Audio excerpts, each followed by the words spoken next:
What's up, everyone, and welcome into episode number 558, where it is my honor and privilege to introduce a special guest joining this episode, and that is someone who is from Michigan, but who is an Indiana State GA strength and conditioning coach, Dylan Kowal. How are you doing, Dylan? I'm doing good today. How about you?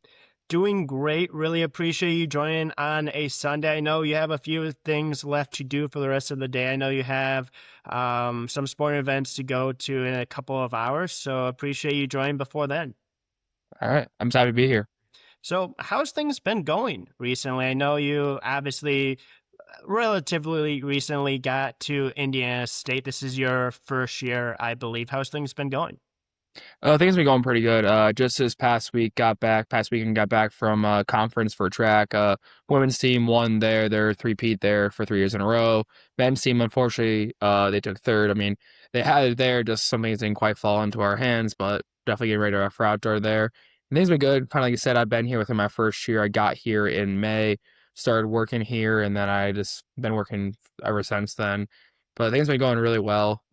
It's busy as always, but I love it. Like that's what I love about this field. I'm always doing something. I'm always on my feet, and just to figure out this eventually. Like I'm ADHD, and I use it to try to use it to my advantage in the field. But like it thrives in this field. It can Yeah. live off the energy, live in the high energy, live in the hecticness, and thrive off there. It's just awesome, and I love this field for that.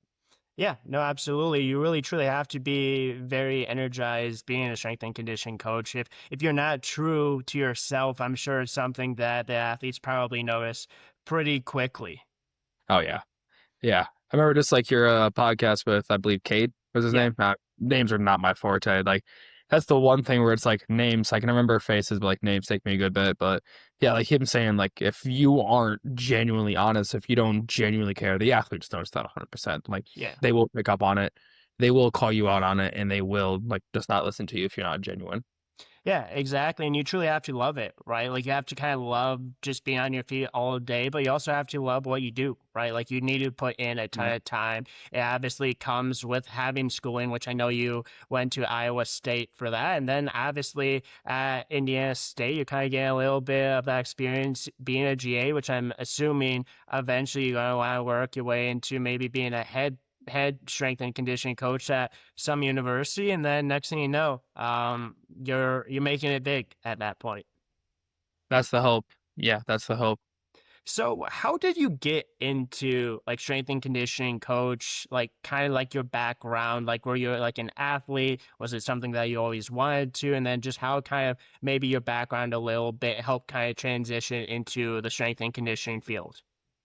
Yeah, so kind of started young for me. I'd say interesting story a little bit there, like in the little middle of it, but I'll talk about that as we get to it. So kind of similar to like Kate was saying, like when I started out, I played sports when I was very young. Like I played baseball up until like, about seventh grade, but I was like wrestler, football player, ran track for a little bit. But once I got to about sixth grade, my dad, he was a ex-college football player. My mom, she played sports when she was up until high school, but my Okay. dad was a college football player, so he has avid experience in the weight room. He got me started doing this bodyweight stuff in sixth grade, like weighted dips, weighted pull-ups, push-ups, all that sort of stuff. Just cool. I come home from wrestling practice. I go to the gym, to our basement where we had a power tower, which is dips and pull-ups, and I just Yeah. crank it out. Like I went from barely being able to do a pull-up to cool. Now I can put a 45 around my waist and just go with that. And Yeah. it's actually pretty cool. Is right here, I still have the very weight belt that I started out with all Oh, that I year, all love those that. years. So it's cool for me to be able to have that. Sorry, that was a little loud, but like You're that good. means a lot. So like the weight room has been crucial for me. It's where I was a little bit of an awkward kid growing up. It's where I found like I could be in control of everything. Like I'm not gonna say I'm the strongest guy, but like I feel I'm pretty decently strong. Yeah, I fell in love Yeah. with it. So then about eighth grade hit, and that's where I started like weightlifting with my dad, like trap bar, bench press, like starting out young, and it was instantly like I fell in love with it. Like hit 135 for the first time. Yes. Hit Yeah. 225 for the first time. Like coming into it, it was like I always just loved to get better, and it was just something like I was always, when I was a freshman, maybe not the smartest thing. Now like I'm a coach, I know about overtraining and I know about all this stuff, but I Yeah. was in like my freshman year, I was in the varsity lifts and the freshman lifts. Like I'd go to the varsity lifts early, the coach gave me permission. I'd lift with them. As soon as they were done, I just go straight into the freshman lifts. Like it wasn't the best thing for me, but it was fun for me. I just Oh yeah. love being at the weight room. The energy is next level. It's just awesome. And then so where I kind of got like where like the little interesting part is when I originally went to college, when I went to Iowa State, it was originally for aerospace engineering. That's what I went for. I loved math, I loved physics, and I was fairly good at it. So I was like, cool, I want to be an aerospace engineer. Yeah. And they had a great program out there. So that's why I would decide to attend there. Had a pretty good scholarship for academics because I was not making it to D1 on my skills. Wrestling, maybe, but never can say for certain because I had some injuries, and also like I know mine were gonna say I was that good. I was a decent wrestler. Football, nah. I was a Okay. 5'9", 5'10" if I'm lucky, 200-pound D end. That ain't Yeah. happening at Division 1 level. Like I played hard, but was not making it there. Just gotta be balling myself there. Again, it wasn't sound as bad, but gotta be realistic, especially like working with the athlete of this caliber. Like it's just next level with how big they are. It's insane. So went there first semester, like nope, just not for me. Tried switching to mechanical for 2 weeks, just decided it was not for me at all, no matter what the engineering was. So had to sit down, realize I love training because I got into bodybuilding the end of my senior year. I was like, cool, I've been playing sports all this time. Like I actually want to lose weight and kind of see the hard work, a little bit Yeah. of vain, but see the hard work show. Like everyone wants to abs for the first time. So like that's kind of where I ended up. And it was like doing some research and slowly learning as I went. It was like I'm actually really enjoying learning about the human body, how it responds to training stimulus and stuff like that. So cool, let's go into kinesiology, exercise science, and let's be a strength coach. Yeah. Because like especially like playing sports, like working in those high energy, high like this intensity rooms is what I love. And working with high drive like people, mainly gonna be athletes, is Yeah. what I love. It's really, really fun. Seeing them succeed is fun. So strength coach. Then it was like, okay, cool. Now how do I make this work? I Yeah. had zero clue about the field because it operates relatively different compared to your average field. Like my Exactly. dad, I love him. He's like using LinkedIn. It's very interesting because like strength and conditioning, like I've talked to all my bosses, like they don't use LinkedIn. It's very weird. And like I love taking advice from Interesting. my dad because he has a lot of like great advice because he's busted his ass to get where he is. Like he Yeah. was a college football player. Like he's been telling me his career field, he didn't really have the major to really go into it, but he's now at a very high level within. I respect the hell out of him because he's busted his ass to get there. Like so Exactly. his advice is just very interesting to hear, like because like that advice is like they don't even use LinkedIn. I've asked my bosses back at Iowa State, like before I applied here, like, do you guys use it? Like, nope, I have the account, but I don't even like update it. So it's just Yeah. interesting to hear that. So because like this field, you succeed by getting connections. So kind of back to that end of freshman year, I'm like, what do I do? I don't know where I'm going to go. I don't know what to do. So I just sent out emails to any Iowa State strength coach I could find. And I got a hit with the football team there, the previous strength staff just made to the didn't get wasn't very quite ready right yet for them. So then I sent another email and I got a interview with the Cassandra Bear Pazinski. How to pronounce that correctly? It was a little long name. Yeah. Awesome person. I believe she's in real estate now, but she was strength coach for Iowa State women's basketball. Gave me Okay. my first shot. Well, I will forever be grateful to her for that because it allowed me to get introduction to the field. I was like, and honestly, for me, I think it was the best possible situation because it put me out of my comfort zone. Yeah. I grew up playing football and wrestling my whole life. Those were my main two sports. Never really played much basketball. Didn't really understand like how basketball players think, and it was all women. Like there's times in that facility I was the only guy in that like in there at that time. Like so I had to excuse me, sorry, earn their trust. I had to understand like it's not the same with guys. Like, I'll love the guy, like the football team. If you Yeah. come in with good energy, you look jacked, and you kind of know what you're talking about, they're gonna listen to you most Yeah. times. But it's different. You have to earn their trust. They have to understand who you are, why you're doing what you're doing, and Yeah. I love that too because it's a challenge. It presents a good challenge to, cool. How can I make them trust me? How can I show them that I actually do truly care? So it was good Exactly. for me to see that off rip because it's not like if I just went to some place where I was comfortable, it might have just told me like, "Oh, I know what I'm doing." Then I go into that spot later Yeah. on, and I have that confidence, like, "Oh no, I mess up down the road." Yeah. So then was there for the summer. It was awesome. Got to learn with them.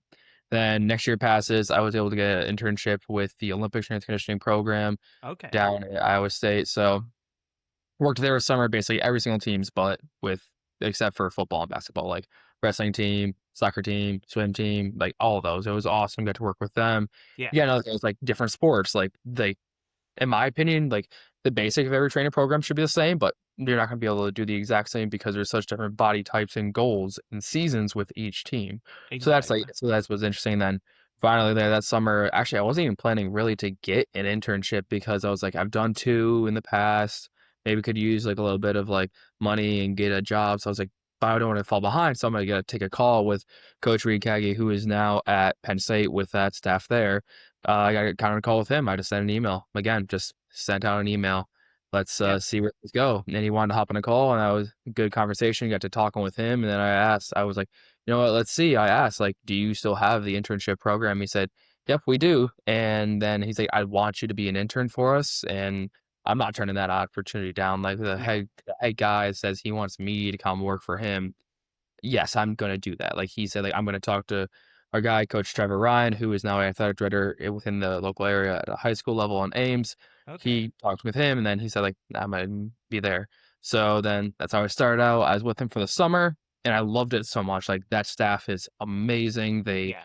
care about the players, like the Coach Campbell, the culture of everything. Like, but that strength staff is was amazing in my opinion. A little recency bias in my opinion, but I think it's one of the best strength staffs in the country. Like the care they have, the way they operate together, it's awesome and it's amazing to see. So I was like, I don't just want to do this for summer.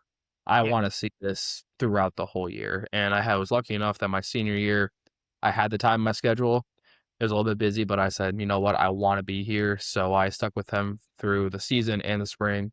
I was even lucky enough at the end of the season, I got to travel with them to the Pop Tart Bowl and see all that. So it was just awesome to be able to see all Yeah. that. It was truly like I'm thankful for it because it wasn't just like a cool like internship. It was a powerful program with a great staff, and Yeah. we set records that season. That was the best season in Iowa State history. So being able to be a part of that program, I will forever be grateful for. And then when it came to spring, was like cool. Now time for next steps, and just like kind of I'm already in now with this field. Like I did not know where I was going to end up. I didn't know if I was going to be there halfway across the country. There was like some schools in California I was like reaching out to, and then my old boss there, one of my old bosses there, Coach Lucas White, great guy. Like if you Oh would yeah. want to talk to a guy about like how to program and bounce ideas off of, he is your guy. He is super smart. Will always like be willing to talk about things. Will challenge you too. It's not just like hey, I have this idea. It's like why? Why Yeah. should we do this? How should we do this? What's the implementation of this? Like that's where like that was awesome. But we talked with him. He was a graduate assistant here in 2018. If I'm Okay. getting my years 100% correct. So he put his like my name in the hat, reached out to Coach McManus here, and got me like an interview. And like if you have that kind of like recommendation, it's like you're more likely to get a job, which is kind Yeah. of what I'm gonna say on the field. Like connections are how you're gonna get a job. Oh Like yeah. that's especially if you're looking at job boards, by the time you see like a job opportunity on those boards, it's already filled. Like Probably. just Yeah. very like one of the jobs at Iowa State when they were hiring, I believe like it was back when that staff was at Boise State. They had already hired the guy and he'd been working there for 2 weeks. Then they finally put it out because like they have to like they're Yeah. obligated to put it out. But then they finally put it out there and it's like this guy's already been working here for 2 weeks. The Yeah. job's gone. Like, but that's just how the field works. It's fast. Like you fill those job positions so fast. So Exactly. that's how it's field works. Then now I'm here. I've been here again like for a little under a year. Come in May, it'll be my first whole year, and I'm just grateful to be here. I mean, there's challenges. There's never Yeah. gonna be easy, but I'm learning and I love this field. Like, yes, there's long hours. Yes, I'm tired. Yes, I'm stressed, but it's awesome. Like I Yeah. wouldn't trade this for the world. Yeah, and like you said, connections are key, right? Like you've already connected with certain strength and conditioning coaches. You've already been to specific schools as well, but those connections obviously help form like your core philosophies, like how you want to approach things. But it also forms like experiences because the one thing about the strength and conditioning field, like you specifically mentioned, sometimes you don't know where you're going to be at. Right, like you might be at one spot for like a year, and then you might jump somewhere else, or you might jump somewhere else. Like that's just kind of part of it. It's really kind of the part that is unique, but it's also the part that probably makes it a little bit interesting, but also fun as well. Like you specifically mentioned, you went to the Pop Tart Bowl. In my opinion, you talk about bowl games in college football of how maybe they're becoming less and less important or maybe less and less big, which in my opinion is kind of sad. But the Pop Tart Bowl, everyone loves the Pop Tart Bowl, right? Like, Yeah. like that's one of my favorite bowls. I love it. I'm sure it was a great experience, but like all it takes is one yes, right? And it truly started out with that one yes from the very beginning at Iowa State to give you an opportunity, and now you're here where you are right now because of it. Yeah, like it's all it takes. It could be like the smallest thing, and that's kind of like where like my like how I am as like a person. I try to be like you. That all it takes is one yes, but also you have to earn absolutely everything. Like Yep. you have to put the work in. Like I was grateful to be in putting myself in those situations, but like you have to work to get it. Like I would try to be the like first person there, last Yeah. person to leave, make sure everything's done right. Like you like as an intern, like I'm not gonna say it's easy. It's not like you're No. gonna be tired. You're gonna be like, I have to like strain out every single plate for 30 minutes after the lifts are done and pick all Yep. these things. But you know what? Sometimes you just gotta do it because you need to put that work in. Like Yeah. show you care, show you want to be there. Because to see in this field, like you said, athletes will see if you're not being genuine. Coaches see that Exactly. too. If they see you as an intern, you're just standing in the back, they're not going to put the effort in. But if Yeah. they see you jumping at the opportunity to learn, jumping at the opportunity to help when any way you can, they're going to put that extra effort into. And that's kind of like going back to the staff back at Iowa State, especially that football staff. Like they cared so much, especially like if you showed you truly cared about being a strength coach, they would move heaven and earth to put you in a good situation and to teach you. Like that Yep. staff there, like I'll forever be grateful. Like even just in the first summer I was there with them, like we got kind of the yen and Coach Brando, he started taking the quarterbacks more to train with them because he was a good baseball player back in his day. So like that, like Okay. cool, you work with the quarterbacks like now. But we how they ran things there is we all had stations for our lifts, like for our accessories, like we rotate through. Yep. And because he's working with them, they're doing their own kind of separate lift. Like, okay, cool. Dylan, you go run the next station. Here you go. I'm like, Yeah. okay. My first time doing it, it was like, but it's thrown to the fire, making you learn like that's how it is. And then by the Yeah. time I got to my there, it's like, hey, you're just straight up teaching, like you're like this kid, okay, cool, like you can help teach him how to do everything. You're going to Exactly. teach him like the basics of how we do things here, the basic squat patterns. Like, cool, like technically guys come in and know how to lift, but you don't know how things are at the high school level. So they come in, you gotta like teach them how you do things there. So like Yep. I was helping with that. So just put the work in is like my biggest message. Like you have to show you genuinely care. Like there's no easy way to do it. You have to just want. Exactly. Yeah, and that's one of the big things of why being thrown in the fire is so important to see if you can truly sink or swim, right? Like it's Yeah. about obviously like you gotta make mistakes, right? Like that every coach, every athlete makes mistakes. Sometimes it's hard to admit those mistakes, but I think we all can say that no one's perfect, right? Like everyone's gonna go through some difficult times, everyone's gonna learn from those opportunities, but it's again about learning those things that truly kind of help build your philosophy a little bit. I want to kind of get into your kind of core philosophy because through the connections, through the background with your dad, working really young to kind of get in shape, kind of put in a lot of effort, how has those like individuals like your dad, like the people you worked with, kind of like the background, like how has that kind of influenced like your core philosophy and just kind of developed into really the strength and conditioning coach you are today?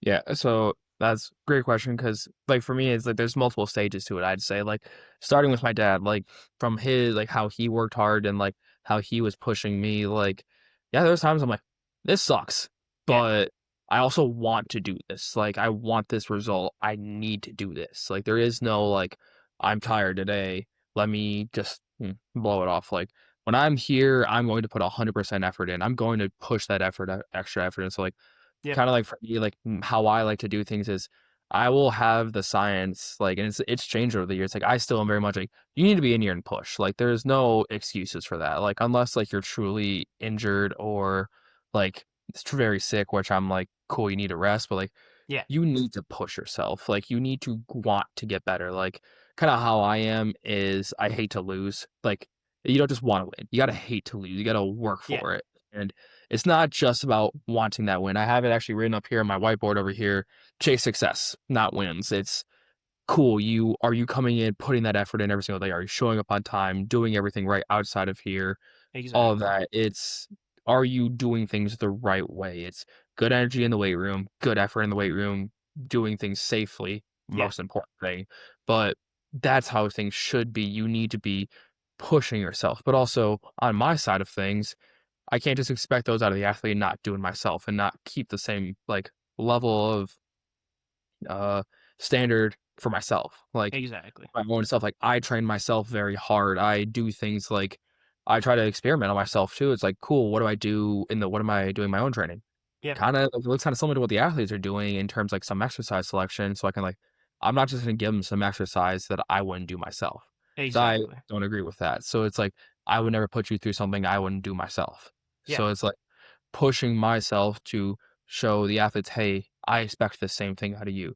Show up on time, work hard, listen to what I say, because I don't care if you are a 5 star or if you are a 0 star. You come in and work in this weight room, I'm going to give you the effort that you give me. And exactly. I want to be there for my athletes because then also, like, as a coach, you can't coach everybody the same. Yeah, And you also, I can have the greatest program ever. Like, I could have the most science based, like, this is going to make them the best athlete ever, which, by the way, that's never going to be true. There's always going to be yeah, disagreements. It's also coaching. yeah, Like, same thing you and Kate talked about the other day, it's like, cool, I can have a great program, but if the athletes don't care, yeah, like, they're not gonna do it. They're gonna come in like, "I have to be here. Cool, yeah, let me just get my squat out of the way," versus you come in, you give them good energy, you show them you care, you explain why we're doing these things. Athletes are going to do it, they're going to listen, and they're going to get more out of it. exactly. Like, kind of a basic concept of it is, like, in a different world of things, but, like, kinda a little bit more into my personal training world, like, or at least where I was before, like, bodybuilding, they're always talking about, like, the most optimal exercise, like, you need the perfect stretch, like, cool, just lift heavy. Exactly. Be intense, like, that's where you're gonna grow. Doesn't matter if you're, like, oh, really with, like, "Oh, this is, like, the perfect exercise to get the perfect tension in the stretch, like, it's gonna grow me more." But if you're ending with, like, 5 reps in reserve, you're not gonna grow. You Exactly. have to have proper intensity and proper intent behind every rep because and also something I'm learning more here from, Coach Logan. Him and I share an office. He's the basketball and volleyball, strength coach, is Okay. proper mechanics and proper intent behind lifts because if things aren't done properly and there's no real, like and the intent isn't there behind the lift either, Yeah, they're not gonna go on either. Because cool, you could do a really good squat, but if the hips move weird, depth's not there, whatever it is, that's just causing more issues on the road. So it's like exactly. making sure everything is done right. And I'm like, it's saying like my philosophy, it's like there's a lot of steps to it. It's like Yeah, I expect a lot of things and it's not just of my athletes, of myself as a coach. Like I need to be a leader for them. I need to be yeah, like where they trust. Like it's also interesting because as a GA, I'm the same age as some of these guys or like yeah, very close. Like I'm 23. Like as soon as I finished my undergrad, I came here. So it's like very interesting because like just kind of a funny thing, like, some of the athletes that you and I that we just compete against on the men's side, they were older than me yeah, because, like, they're, like, 5th year, 6th year seniors, it's, like, nothing I can do about that, but I need to be able to earn the respect of these athletes and show I'm not just here, I'm here for exactly. them, and I'm caring for them, like, that's what I want to do, I wanna show these Yeah, athletes that when I'm in this weight room, you are my main goal, like, yeah. and even outside this weight room, like, the athletes are my priority, and making sure they are safe, healthy, and performing to their best, that is my priority. Yeah, and you have to do that with all the sports that you train, right? And it's going to be like you mentioned in the past, like women's basketball, you have track, completely two separate sports, right? And completely two separate groups of people. And inside those groups of people, there's different people within those people. Like there's different backgrounds, there's different like body types. Like it's just kind of part of it. And you really have to be able to work with them not only to grow the relationship with them, but to gain their trust and figure out what works best for them. Because yes, these are all high performing D1 athletes, but there's specific things that each one thrive at, and there's specific things that each one struggles at. So how do you kind of balance that and try to figure out what works for everyone to kind of really overall like hit a group that everyone can be successful. You said that's a hard challenge, and again, it varies per group too. So, like, say with women's basketball, where I have 16 people, which also just like with basketball, like some of them don't want to be in the weight room all the time. Some of them live for that weight room, like kind of the same thing for track. But it's like Yeah. it can vary very much per sport. Like, I'm like, in my opinion, the basics of everything should be the same. Like, what's the goal of every strength program for no matter the sport? They want their athletes to be faster, stronger, healthier, jump higher. Yep. And the basics of that are going to be the same no matter what the sport is. Now, there's going to be changes in terms of the height of the athlete, the exact, like, there's going to be small changes in the accessories and maybe even some of the compounds, but like, the basic idea shouldn't change. Exactly. Now, where the change comes in is like, how do you approach them? Like my group for women's basketball, they are a different group than my track athletes, which are like squatting 400. Like one of our guys, his name's T Beast, 155 pounds, squatted 405 for three to death, and it was didn't slow down. Like it was Pretty like, good.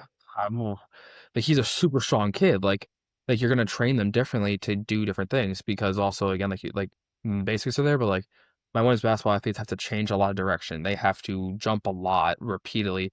versus for like my sprints, they have to go as fast as they can in a straight line except for the curb. Like how much force can they produce within a short period of time? Like they are going, that's what they need. Yeah. So small rep schemes and things like that, but basically gonna be there. But it's like you said, there's also different body types. Like our two fastest sprinters could not be more different in how they, in my opinion, and how they run in their body types. Like one of them is he has muscles. Don't get me wrong. He's very like you can tell, but he's a more tendon-driven guy, I'd say, like, he's smooth when he runs, he almost floats, like, Okay. he put like, his foot's going into that ground and he springs forward, versus our other guy, he's like T, he's a muscle-driven dude. Case is the Yeah. other guy. They're actually both up here on the poster behind me, but, Okay. like, he's a very muscular-driven guy, huge squat numbers, like, you watch him run, that ground is getting like just driven away with huge force. Like he is Yeah. aggressively down to the ground versus the other one, he is floating. It's very cool to see that, but like you're gonna have the different athletes. So it's also like talking with them, like, okay, cool, how do we feel about this? How do we feel about this? And like Exactly. the other thing is like especially with track, it's like, cool, how is this like on our max out days? It's like do we want to go there? Because like I work with football too as like I help assist. Like we just had our max outs for them, like great numbers for them, but like their max out squats are gonna look a lot different than a track max out squat. Like I'm Exactly. not really looking for a track athlete to squat it at like a super slow power lifter speed. Yeah. Like some football guys will do that too. Some are a little more twitchy, but it depends on the guy. But it's like cool. I don't really want the track athlete to have a power lifter style grind out rep because that's not going Exactly. to help them. That's going to actually probably get them slower because their body's going to be built for that. So Yep. I'm just like it's like that talking with them. They know their body, and also like I can see how the athlete lifts. Like, nope, we're done. We're gonna call it there. Like, because the speed he moved it, T could have gone up, but Yeah. he would have had to grind it out, and there's no point in going up if it's just simply going to slow it down and not get into the results we want.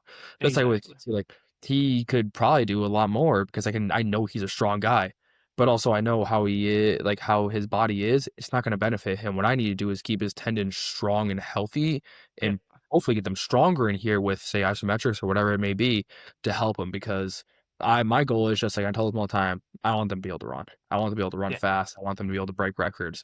And that's all I can hope to do. So like I will talk with them and work with them to get the best for them. Exactly. It's always like so case to case. Like it can be like small change here, talk with them, work with them, and again, it varies for sport too, because like say for football, like you have to have heavy contact prep versus track. Like both of them like cleans, but they're very different reasons I love cleans. Track Yeah. is great for that triple extension, which can benefit football, yes, 100%. But like the main reason you do cleans for track is triple extension, like that huge application there. With a lot of benefits for football is contact prep because you're catching Exactly. load that's great there. So especially like in this our most recent peaking block for track, we took away the catch altogether and just went pull, except for like our multis and pole vaults. But Okay. that's in the weeds. We don't need to get don't talk about that. But like we took it away because there's no point in risking the catch right now. Yeah. We just need to move as much weight as we possibly can in that treble extension and get ready to go run fast. Like that's all we need. Exactly. And it seemed to work because in one of our most recent meets, like our four hurdlers, like our top four guys went under 8 seconds, and we haven't done that in a hot minute. So it was like Love seeing it. that was awesome. It was great to be able to see it. So it's like seeing that, it's just like, all right, that's what we want to see. So it's just like thinking on your feet also, because Yeah, that's another thing I'd say is important too, is you got to be able to think on your feet. See, hey, that doesn't look right for you. Let's change this. This doesn't look quite right. exactly. Let's change this. Okay, the energy with this feels off. Maybe we need to switch this lift up a little bit, switch the vibes Yeah, up a little bit, switch the speed up a little bit. Like it's just all about that. Like you have to be able to adapt on the fly. And also like something I've been doing is not every lift's gonna go perfect. Not everything's gonna go yeah, exactly how you think it is. Adapt on the fly and take the wins where you can. Because also like you can tell when something's bothering an athlete, like, they try to hide it sometimes because sometimes they don't wanna talk about it to you, sometimes they do talk about it to you, but it's like, yeah, there's like, athletes go through a lot of stress, they are student exactly. athletes, they're not just athletes. They're student athletes who have lives, you need to be able to understand, like, cool, they might have 3 exams today, they're gonna be tired. Yeah, They might have, like something might happen with family, something might happen with relationships, whatever it may be, you need to be able to understand they might have some mental stress, but also you need to be able to not cool, but the other thing is you can't just be like, "Okay, we're not gonna do anything." Work with them to be able to get the best out of them, like, "Hey, yeah, cool, I'll be bothering you for today." Some of them might be like, I'm gonna use this as anger and push through." Some of them, like, you have to be like, "Hey, cool, you know what? You're in here. Forget that right now. We need to be able to just focus on this and drown it out right now. Do what you can within a day, get better within a day, and then we can focus on that after, but right now, when you're in here with me, I want you to be able to focus on yourself. Because also, big thing about safety for me is too, like, you can't be distracted in here. Like, people say exactly. I'm a lie because I wake up early. But like, when I'm in here, I need to be at 100% go. I can't be walking in here like somewhat tired and still waking up. Like, when Yeah, I'm in here, it's like you got to be ready for people's safety. So, like, yeah. I'm like, when you're in here, I need you focused on everything and having max intent.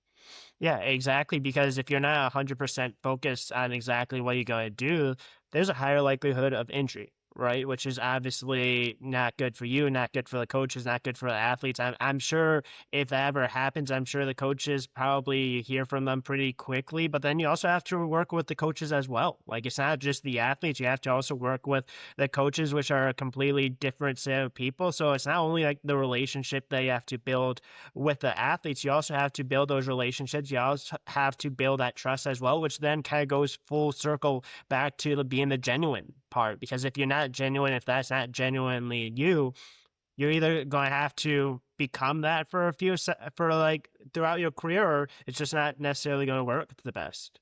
Exactly, like, you have to show up, like, that's another big thing I'd say, it's, like, being genuine, but, like, genuinely show that you care, like, my schedule right now, unfortunately, doesn't allow me to be as many of the practices as I would like to be because assisting with football, their lifts are during the practice times for some of the other teams, but, like, Yeah, when I can, it's like, show up to practice, show up to the meets, even if you're gonna be tired, even if it's like I could be doing something else, like, show up for your athletes, show up for the yeah, coaches, show you care because they're going to want you there, and it's going to get you buy-in. Like, it's yeah, going to get you the athletes and coaches believing, like, he's not just here to move on, he's not just here to do something, he's here because he wants to care for us, he wants to be there for us, and, like, exactly. that's what I want these people are like, my coaches to understand, like, I truly wanna see everybody win, and I truly believe it is, like, showing because I do care, and Yeah, I really wanna see these athletes succeed. It's like, even, like, it's not me, and maybe I'm a little too hyper competitive. Like when I see an athlete hit a PR, like it was funny. So I'm like a little bit unfortunate because like I wanted to see be there for both them, but we had our senior night with our last home track meet. We okay, had a senior night for women's basketball and our last home track meet going on at the exact same time on a Saturday. So I was splitting my time between the two because I work for yeah, both. I was pregame warm up, getting ready kind of for the women's basketball, get out there, and I see the PRs for our four hurdlers, and I literally jump in the air in the middle of like the basketball arena because I was so excited. I'm like, sorry, sorry guys, got a little you're good. excited. I was just super excited, like, seeing the people succeed is just genuinely awesome for me because it's, Yeah. like, seeing all their hard work pay off and just seeing, like, them be able to celebrate it is awesome. Yeah, and that's one of the things of like one of the reasons why I think a lot of people, a lot of athletes really like strength and conditioning coaches because like you talk about kind of the overall like excitement, energy that you guys have, but you also talk about like sometimes probably those athletes they probably get yelled at a little bit more by like their actual like coaches, right? Like, and you see like a strength and conditioning coach, and you see that like you guys obviously try and make them better, and it's one of those things where like I think that's probably one of the coolest part of it is obviously the relationships, but also seeing you there, supporting them, seeing that they like you actually care about them. Mhm. you said, like being genuine, like you can't like you can try to, but eventually it's just gonna either have to become it or you're gonna have to drive yourself insane faking it, but show you actually care, like and like you show you want to be there for them, like Yeah. because they will notice it, they will know, and they will genuinely not want to listen to you if you don't show you care. Yep.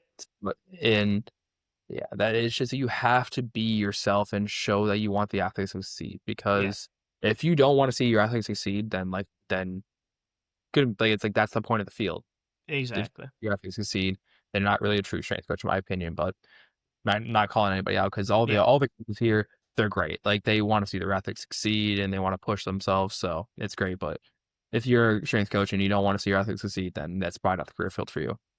Exactly. And it's almost kind of like a full circle moment for you because, like we talked about in the beginning, right? You started lifting, you started working out with your dad when you were young, and you probably watched yourself, he probably watched you continue to grow through that program. And now you're doing the same exact thing. Well, while you're still growing, while you're still technically getting stronger, you're still kind of running things that you do you specifically yourself.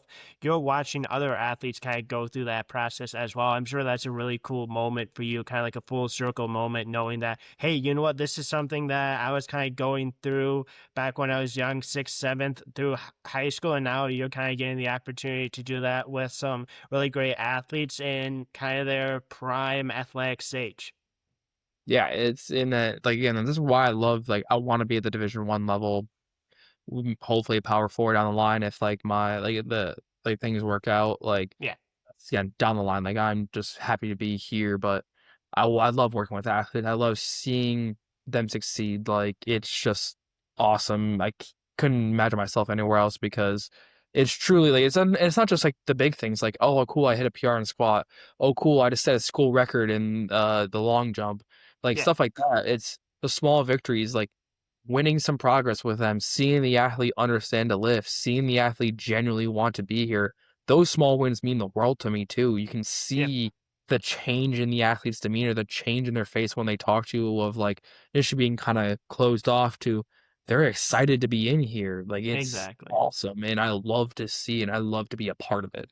Yeah, like that moment where things start to click a little bit, or that moment they kind of start to open up a little bit to you. Like those are probably the most rewarding parts of it. Obviously, the PRs are great, the records are great, the wins are great. But again, going back to relationships, it's about those little things that along the way make it what it is.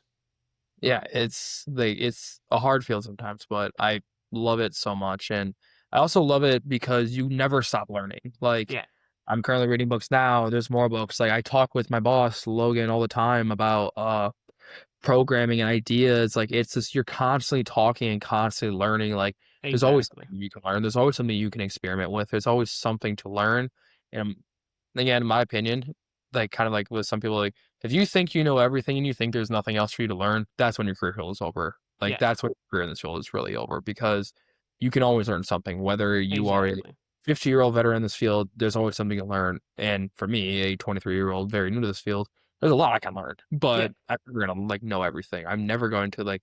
There's always gonna be something. Oh, I can apply that. I can apply that. exactly. Even if it's like the tiniest little way you can apply it, find something you can apply from everything. You don't have to like change your whole style. But cool. Ooh, I like Exactly. this small little exercise. A small. I like this variation. I put it in. Exactly. It's like the fact that having like a core philosophy is extremely important, but then going back to kind of the beginning where we talked about being adaptable is extremely important. Like having kind of like a core set of ideas, core set of beliefs, having that genuine like relationship, having those relationships, wanting to get better, but you also need to be adaptable as well. You need to be able to change things. You need to be able to accept mistakes when you happen. It's just one of those things of like it's just kind of the matter of like the field that you're in. It like you have to be able to think on your feet and be like, okay, cool. That didn't go how quite how I planned. I didn't quite like it. How can I approach this the next day? How can I approach this the next day? I literally have a massive notebook right here on my desk at all times. I always write down how I felt the lifts. It doesn't have to be a whole paragraph. It doesn't have to be 10 sentences. It can be two or three bullet points, maybe even one if it was a great day and I really didn't feel like there was much I can note on that, or is like Exactly. busy. But I try to take notes after every single lift to see how I can improve and look back and like, cool, how did this go? How did this go? What can I do? What can I do more to constantly try to work on myself? Because that's what you need to do. Because again, like we talked about, like, you got to be genuine, but also, in my opinion, you need to constantly working to better yourself for your athletes too. It's not Yep. like we talked, I kind of mentioned it, like whether it's lifting or you as a person or you as a coach, you should always be trying to better yourself in some aspect to get better for your athletes and for your coaches Exactly. to be the best possible coach you can be. There's always more you can learn. There's always more you can do. There's something else you can like think about. Like I just recently have gotten a couple calls with a couple of like strength coaches at the higher level, and I'm like, I never thought about it that way. I like that idea. I'm probably going to implement that for this team. Yeah. It's just very, very easy and very, very quick. Like, and again, like, you don't have to change your whole philosophy, but you can Exactly. always find something to adapt and improve. It doesn't have to be, oh, I have this stacked up ready. Let me knock it down. It's no, let me just add another block till eventually like you have Exactly. this massive philosophy where you can still add more, but you also it's very much more solid and robust than it was in the past. It's what I love about this field again. It's you can constantly keep learning and adapting and growing it. Again, maybe my ADHD brain loves it, but it makes it think. It makes it constantly keep going. Like there's never a day where I go home and I'm like, oh no, I'm just glad it's over. Again, I'm glad I'm tired. Yes, but like I'm always thinking about what I can do next. I'm always thinking about Exactly. more. Like even though it's technically spring break, like I'm already thinking about the next week, what programs we can do. I love this field and I would love to Yeah. do it.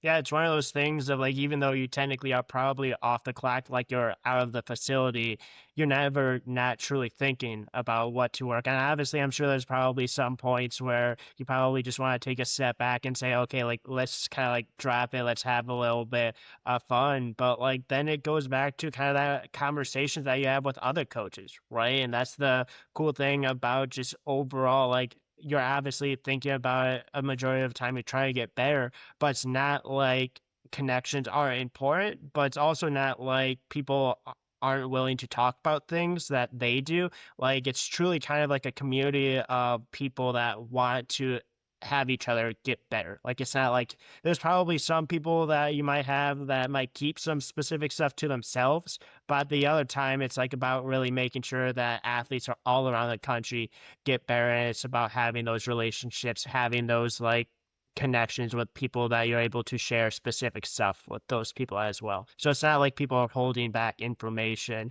not wanting to you be successful. Everyone seems to truly want each other to be successful in the field. Exactly. Like just say on a couple of those calls I've had with those coaches, like even me, a 23-year-old who is still learning, they've taken some notes on what stuff I've said about ideas. It's like they always and like you said, like they were willing to open their notebooks and talk to me about stuff they do, and it's like that's genuinely awesome for me to hear because it's like Exactly. this is somebody who is because like, what I did was like, cool. I looked up the list of the top 25 teams in the country in track. I sent all their coaches their strength coaches an email if I could find one. And then I got a couple back, and it's like, all right, let's go. Like, and that's kind of like also just small aside, like that strategy. Like, you just got to do it sometimes. Send that email. Yeah, Do the like when I was initially trying to find a spot before I was like great lucky enough to be here. I looked up. I probably sent over 100 emails. Just I didn't even know if they had a spot open. I found a strength coach's email. I sent them an email asking if there was a GA spot open. I just was exactly. like, I don't know what the future holds, but I'm not going to let it just be up in fate. I'm going to do something about it. I'm going to send that email. I'm going to put that work in. Like, Yep, it's just genuinely like you have to put the work in to know. But like, if you show you care, the coaches will want, like you said, they want to see the field improve and they will want to exactly. you. Yeah. Yeah. Again, it's just going back to Iowa State, right? It's about getting that one opportunity, maybe having to reach out to several different coaches to get it. But once you get that opportunity, you need to take it and run with it. You need to be able to put in the effort. You need to be able to put in the time. You need to truly, again, kind of full circle moment, once again, kind of enjoy it. And then it's, again, like trying to figure out how to get better along the way. Yeah, like every single person that Iowa State staff, especially that football one that pushed me, Coach Bake, Coach Brando, Coach White, Coach Kagi, Coach Trev, like they all pushed me in certain aspects, and it wasn't just in the weight room, like they genuinely wanted to see me develop as a person because I was a Exactly. very awkwardly, socially shy person versus like, and I still have like a social battery, so to say, like by the time I get home on the weekend, sometimes I'm like, nobody talk to me. I'm just gonna go home and watch some TV or play a little bit of video games because Yeah. I'm an avid nerd. Like I love to watch anime. Like I read like Warhammer Love it. 40K. Like, I'm a nerd and I love it. But I also like when I'm here, I'm a very loud, outgoing person. I try to be like I push myself out there, and I wouldn't be who I am today if it wasn't for those coaches. Like especially in terms Exactly. of coach, like they made me push myself and be out there, especially when it came to that like the running the stations for the first time. The Yeah, first time I genuinely thought I was probably whispering. Like I was like, nobody could hear me. Within one day of running that station, the next time I was projecting my voice. Cool, they got it. They're not gonna listen to you if you don't control. So when for exactly. that to that, and they truly helped me develop in such a way that I could I'm not gonna stop saying thank you to them, and might annoy them at Exactly. times, but I don't care. I will always say thank you to them because they put me in the spot, and whether it was a small thing they did with me or something big, those coaches had a huge impact on me, and I will forever be grateful to all of them. Love to hear that. Hopefully, I'm not wearing down your social battery too much. I know, obviously, weekends you probably is the one time where you probably can relax a little bit. But it's been a great conversation so far. I've truly enjoyed it. I think obviously those impact coaches at Iowa State, obviously the coaches at Indiana State has been a huge impact on you. It's a big reason why you enjoy your job. But you also did mention before, like it's not always sunshine and rainbows, right? Like there's obviously some long days, there's some stressful days as well. What's the best part of your job and what's the most difficult part of your job? Yeah, so one, this is awesome. I love conversations like this. For me, this is what I love to do. Like, because I had those conversations with coaches, like I had to resend like 3 Zoom links because we had gone over the time limit for the free pass. I'm like, oh, I don't want this conversation to end, so Yeah. don't worry about that. But I mean, I'd say like the best thing, like, there's a lot of great things. I can't even like really nail one down. Like, I get to I work in a weight room, like right out there, right outside my door is a weight room. Like I live for weightlifting. I live for lifting. Like, it's what I Yeah. love to do. I get to do it every day and I get to watch athletes succeed. Like I get to find more about it. Like it's just fun. It's awesome. I can never ask for anything more with that. So it's hard to say I truly like, have like a favorite thing, but I mean the hardest thing is like I'd say like that and hours are tough, but that's not even like hard, but Yeah. you will have those athletes that truly don't wanna be there, and I'm not gonna say like it's like the worst thing in the world because you can try. Because also you have to try for them. Like Yeah. you will have to try for them. So I'm not gonna say it's like a bad thing. Does it drain me mentally at times? Yes, but also that's the point. You need to put yourself out there to reach that athlete because Exactly. you don't know what they've gone through. You don't know why they're the way they are, but you have to try to reach through and make it like slowly chip away, slowly get them to trust you. And Yep. when you do, that is also the best thing Yeah. because it might be the most draining thing in that time. You're gonna have even like say with a coach, you know, even say with like a higher up, they might not trust you 100%. There might be some butting heads, but if you can slowly show you truly genuinely care and chip things away, then that inherently becomes the best thing too. You might have those nights Exactly. go home just, "Dang, that Yeah. did not work that day. Gosh, that made me just wanted to throw something." But you breathe, you get through it, and you come at it again with a different angle. You don't let it Exactly. get to you. You don't let things blow up. You take that deep breath and you keep trying. It might suck sometimes, but you just keep on doing it. And the other thing about the greats, about the staff members here, especially like Coach McManus, like he is a massive veteran in the field. He has so much experience, and I'm really grateful for him, like because he's kind of like on that. He truly cares about all the GAs, like mental health too. It's not just like Yeah. oh physically, like he is always reminding me like you need to take time for yourself. Like I'm grateful, Exactly. I'll always be here, but he does an amazing job of truly caring for his staff and wanting them to be not just physically healthy and be career successful, but he doesn't want to see them running themselves on the ground. He is like he's always checking in, making sure like, hey, I know you're like, yeah, well, I love you want to put the work in, but have you taken time for yourself mentally? Yeah. Or you don't have to be here for 15 hours a day. You can go home and take a quick time for yourself. Like, and I'm always grateful for that. It's like Yeah. awesome to have that. And again, like, just being there, like, for me, that it's probably great because at the beginning of the year, I was pushing myself too hard, like, I was doing a little bit too much, overstretching myself, and I could see it was slowly impacting how I was as a coach, and I'm like, "I can't have that happening. I need to be Exactly. 100% for my athletes, so I need to stop this and readjust and come back and reload, whatever it takes, be there for my athletes." Yep. Yeah, you kind of have to do that for yourself. You also have to do that for the athletes as well. You specifically mentioned one of the best parts of it is just kind of when you start to break down the wall or break down the barrier a little bit. When you were talking about that, I was kind of imagining Eastern Michigan football when they take the big sledgehammer through the wall right before running out. Probably not a sledgehammer when you break down those relationships. Maybe a little bit more like a little like pick, like a small pick or Basketball. something like that. Basketball. But yeah, I was kind of imagining that, like that moment when you kind of break through, is the moment where you're like, it's one of the best feelings. Yeah, it truly like, and I'm not. It's hard to describe that feeling 100%, but like when you have it, and it can happen outside of this field too. Like you can have it when you're just developing a friendship, developing a bond, like at work, whatever it is. Like you can have it, but like I feel like that's a lot of things people miss on these days. Not just in strength field, but like Yeah, relationships are going downhill. People don't truly spend time to try to break down relationships and get to know somebody to help somebody. You need to exactly. spend time and learn to put the effort in for somebody. Like now, don't put yourself at such an extent where you mentally are in a bad situation as well, Yeah, but put yourself out there and work with that person.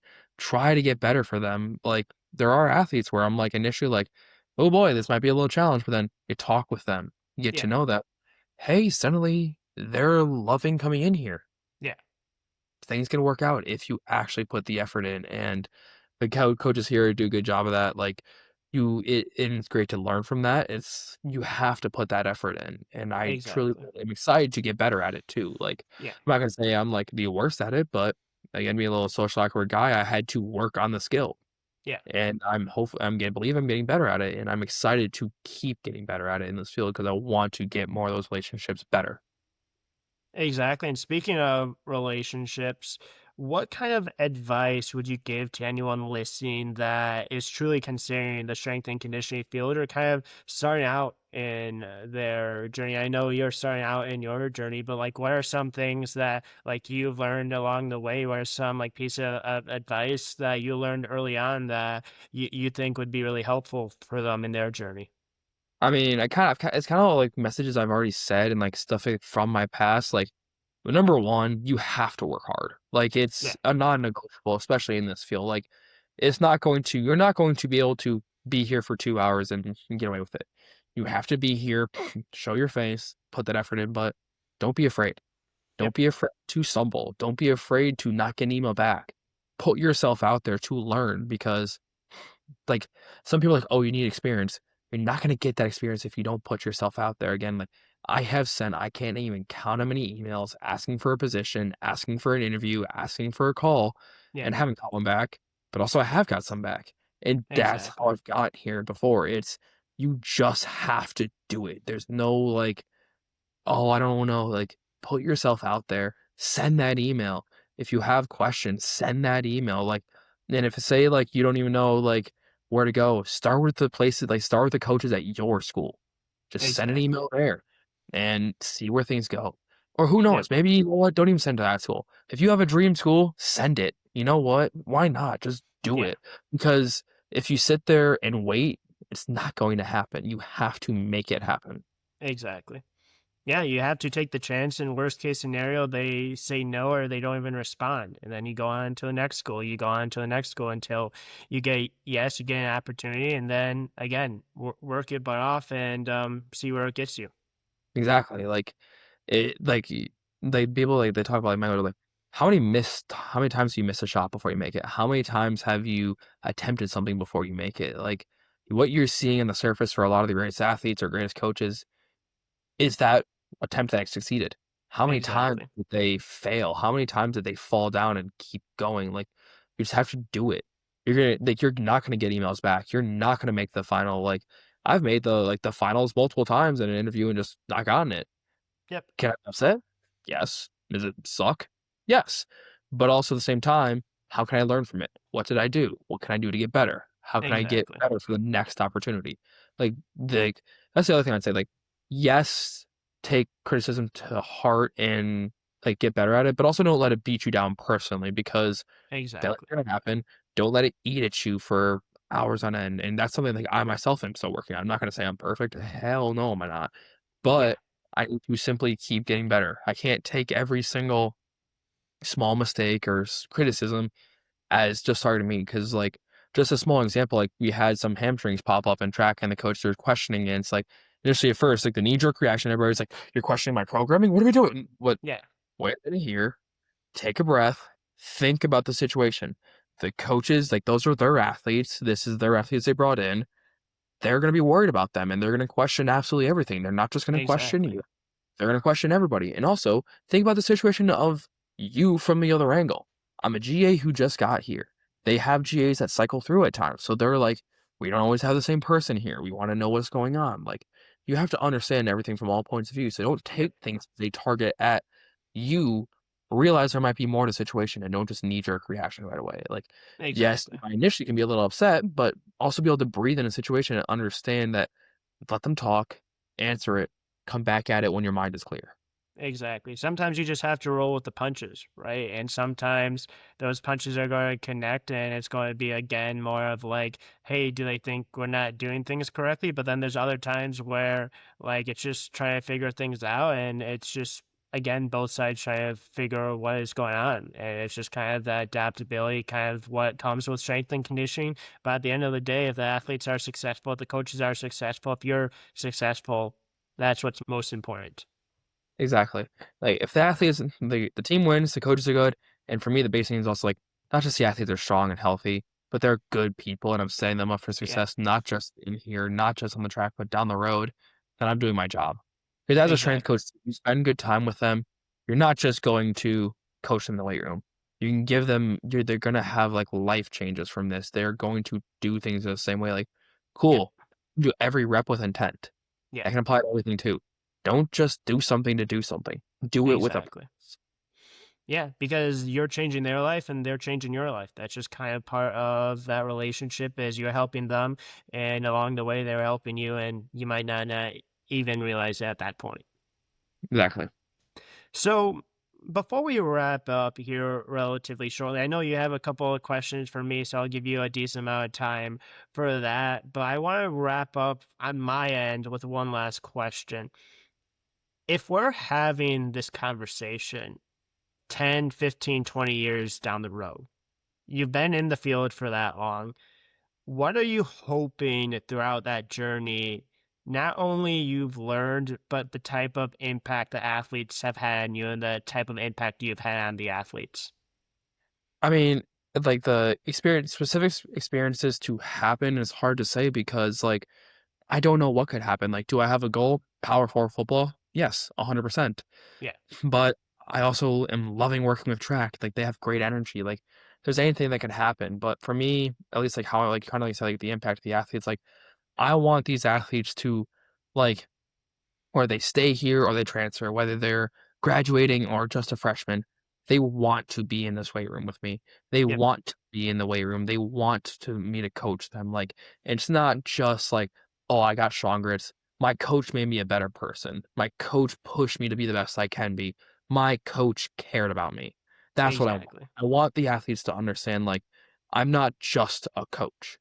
I am their coach that is there for them and wants them to succeed. Like, that's what I hope. Like, cool, my philosophy might change a little bit in terms of programming. Cool, I might act a little differently. I might run things differently depending on like where I'm at, what the team is, what the situation is. Because also, small side note, like you can have your own culture values within the weight room, yes, but they Yep, also need to align with the culture values of the team. Like you need, exactly. like it's gonna change team to team. But as long as I'm doing my job, athletes want to be in here, they want to listen to me, and they want to like push themselves in here, then I'm gonna be a happy man. Like there's nothing else Exactly. I can do about that. Like all I want is for the athletes to enjoy being in this weight room with me and want to push themselves because I want to see those athletes succeed. Like small things, whether it's like their physical health or mental health too. Like after they're done with me, I want them to truly be a good person and I want to help as much as I can to do that. Exactly. No, I love that. I think you're going to be extremely successful at that. I think you've already been extremely successful at doing that. And obviously, I wish you the best of luck and the rest of your career, the best of luck at Indiana State. If that means being there for a while, if that means continuing to go beyond that, like you said, you don't necessarily know, you don't know where your journey is going to lead you. But one thing I do know is that you're going to put in a ton of effort. You're going to really build those relationships, and I know that you're going to be really successful. So I really appreciate you joining to talk a little bit about your journey so far, and I'm excited to see where things go for you. Yeah, thank you so much. Thanks for having me. But now it's time for my questions for you. Okay. So first one up. So I know you said you started this a while back listening to Caden. You would like stop for a little bit and then came back. But if you could go back, like what would you tell yourself or kind of like change, so to say, to maybe put yourself in a position that you would want to be a little bit more in now, or if there is anything you'd want to tell yourself? Yeah, no, I appreciate that question. I think regarding like change and stuff like that, and just kind of the growth that like I've gone through, I think it's one of those things of like obviously I love to grow. I would love to get like better. Like probably for how much I've grown so far, I don't necessarily know. Like I know it's one of those situations where am I probably the best podcaster? Am I probably the best podcast there is? Probably not, if I'm going to be completely honest with you, but it's about getting better. It's about kind of believing and truly kind of growing those relationships with people. And I think that's the biggest growth I've had is just being able to connect with people, being able to tell their story, and just continuing to work on getting better every single day. If that means getting better equipment, if that means um, just overall like getting better analysis. Do I think that's improved? Yeah, I do. I do think I've improved on that. But it's one of those things, like you specifically said, there's things in life, like for you, there's things in strength and conditioning that you can continue to get better. For me, this is something I do for fun, right? Like this is something that I don't have anything lined up for. It's not something that like I've made a career of, but would I love to make a career of it? Yeah, absolutely. That would be like a dream, right? But it's about getting better every single day and trying to provide more analysis every single day. And I hope I've improved on that, but I also know that there's probably a far ways to go in that kind of side as well.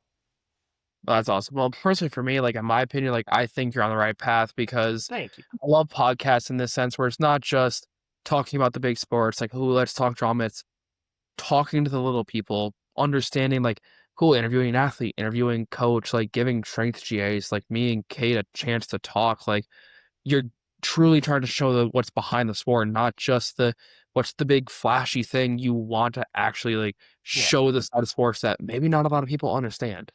Yeah, and that's one of the big things I love about this, right? Is I love giving the opportunity to people to talk about their stories, but I also love giving, like you specifically mentioned, like maybe smaller schools, smaller athletes, like a chance, right? Like you don't see a ton of people that interview D3, D2 athletes. You don't see a ton of people interview GAs at the very beginning, and I think interviewing those type of athletes, those type of coaches, honestly really kind of like allows you to kind of like open up the world to people that they never even know, or made it seem like, hey, there's people out there that truly care about this level of athletics, which in my opinion, at any level of athletics, any job, any coach, any GA, any even student assistant, right? Like they put in so much time and effort, they don't get noticed for it. Like it's just kind of a grind, and it's one of those things that people truly do it because they love it. And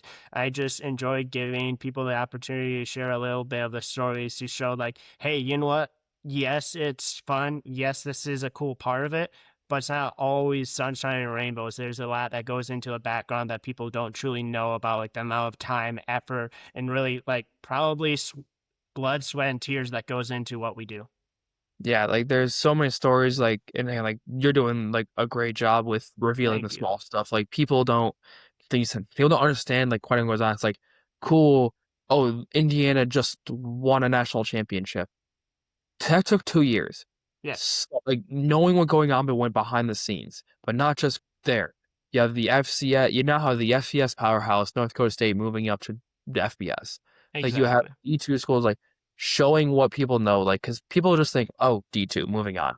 Yeah, There's people there that have great stories who want to absolutely. make the change and make it work that truly deserve a shot to talk about stuff. And what you're doing is a great thing. But maybe a Thank little you. bit more of a lighthearted-ish question now. Like, Okay. well, if you had, let's go top, maybe if it's too hard to do just one, maybe let's go top three.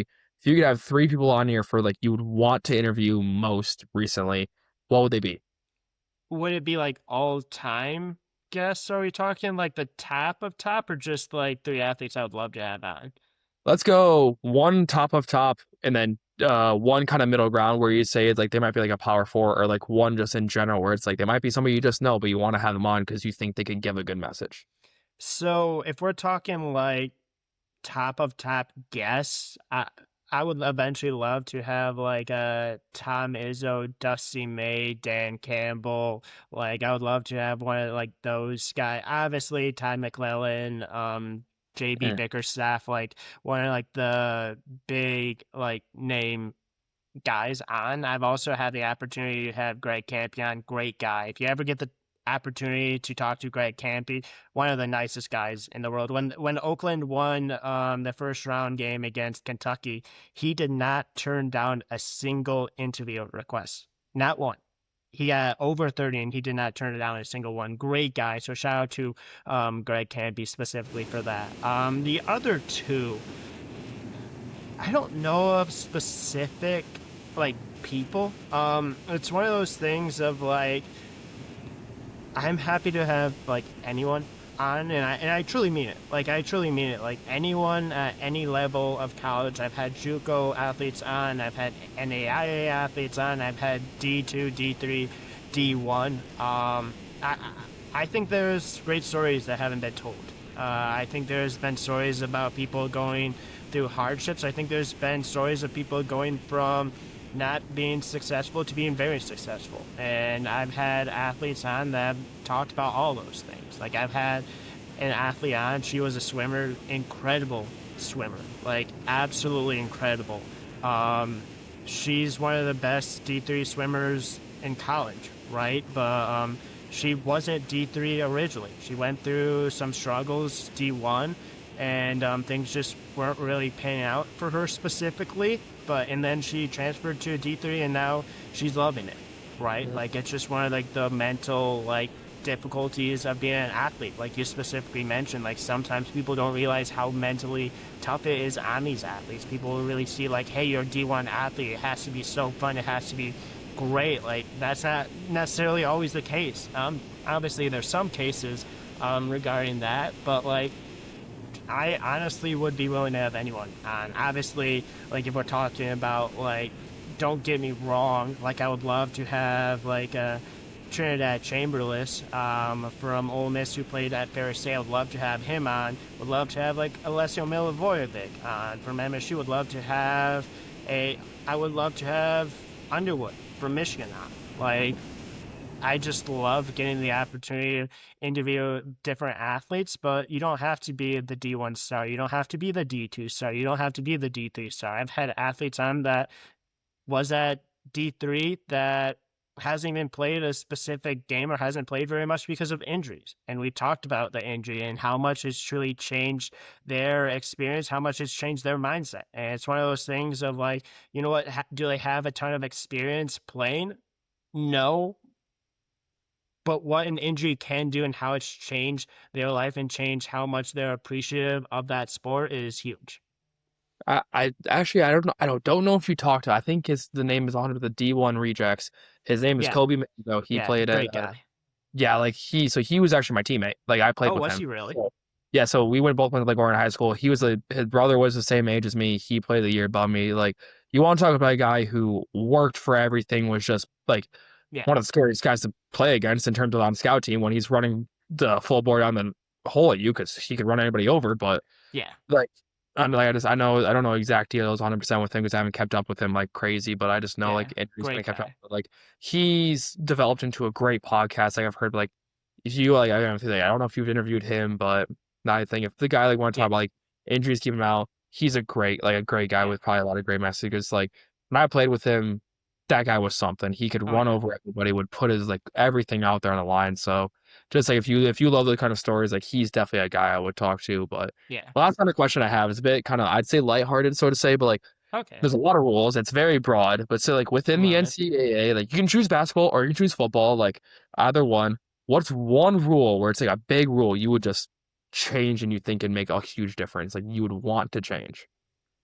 That is a very, very broad question. I'm really So used to it. First, um it's like NIL is something I'd want to target, but also like transfer portal, injury rules. It can vary much per person. yeah. I I think the fifth year. Really? I think the fifth year is one of those things that I think is interesting, right? Because or there was one I don't know if I would approach this. But there was actually one tweet. I don't know exactly who it was from. It was an idea that I saw yesterday. Don't know my thoughts on it completely. I kind of want to run it by you for a few seconds. It was basically like you talked about the transfer portal, right? And how like there's so few athletes that stay at a place for 4 years. I think you look at the Big Ten, I think there might have been like 22 guys in the Big Ten in college basketball that stay at one single program for all 4 years that are graduating, which is insane out of how many athletes, right? At least for the men's side.